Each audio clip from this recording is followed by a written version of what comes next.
Berdasar ke pantauan di sejumlah tempat pemungutan suara, Kapolres Oku Timur nyato ke pelaksanaan Pilkada serentak tahun 2024 di Kabupaten Oku Timur berjalan aman, lancar, sama kondusif.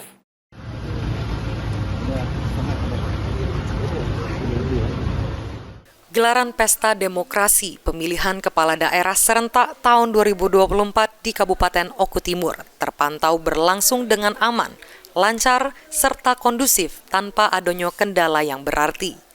Hal tersebut disampaikan oleh Kapolres Oku Timur AKBP Kevin Leleuri sesudem ngelakukan peninjauan di sejumlah tempat pemungutan suara yang ada di bumi Sebidu Sahaluan.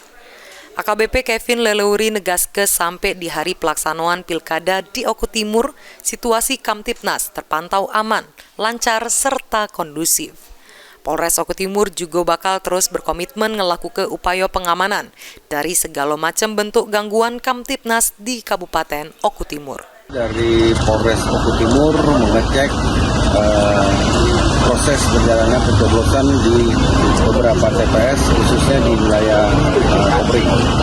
Kurang lebih sudah sampai 4 TPS ya, kita ambil secara random dan semuanya berjalan dengan baik. Untuk yang rawan di sini, rawannya klasifikasinya terkait medan yang akan ditempuh ke TPS tersebut. Ya, kalau dalam pengertian rawan dari segi keamanan, secara umum di Polres Oku Timur, wilayah Polres Oku Timur maupun di Oku Timur, semua bisa situasinya kondusif. Ditambah ke Kapolres terdapat beberapa TPS yang dinilai rawan, bukan dari segi keamanannya, tapi dari medan sama kondisi jalan menuju TPS yang mempengaruhi. Elfandri Jeffriyadi, PAL TV.